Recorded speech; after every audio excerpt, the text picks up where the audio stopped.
My name is Stan Herman. I'm here on behalf of the National Legal Aid and Defender Association, as well as the American Council of Chief Defenders.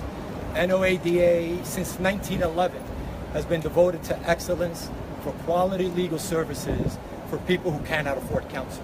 2 days ago, Joanne Wallace, the Executive Director and President of NOADA, and Kier Bradford Gray, the public defender from the city of Philadelphia and the current chairperson of the American Council of Chief Defenders, wrote a letter to Mayor Reed expressing their concern over the threat to the independence of the public defender here in Atlanta.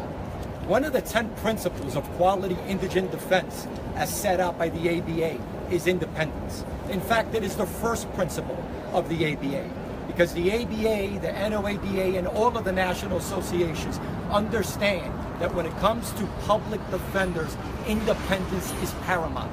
And a public defender must be free to file an appeal 15 times in a month if they think a judge is making a wrong decision. A public defender must feel free to advocate zealously and file writs of habeas corpus if they think the local sheriff or the local Department of Corrections is unjustly holding on to individuals. So we are here as a national organization to tell the citizens of Atlanta, to tell the communities that the Public Defender Office serves every day in Superior Court and in Municipal Court, that your concern is our concern, that this local issue is a national issue, and that we are here to support you in whatever way we can. As far as Rosalie Joy, I just want to take a few minutes to talk about this remarkable human being.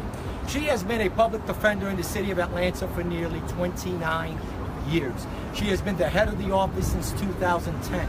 She is not just a known quantity here in Atlanta, but Rosalie Joy, her name, the work that she has done here in Atlanta, the reforms that she has brought to the Public Defender Office here in Atlanta is known from Atlanta to New York and from Washington, D.C. to California.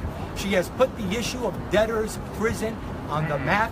The ABA this year held an entire conference in New York on the issue of debtors' prison and what it means to be given $1,000 fine when you are poor, and what other collateral consequences that has on a poor person's life.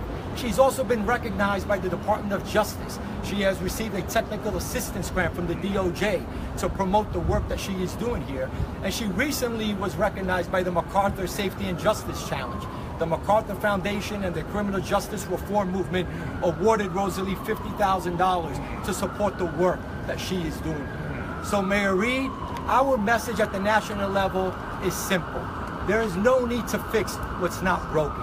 You have an incredible public defender here in Atlanta.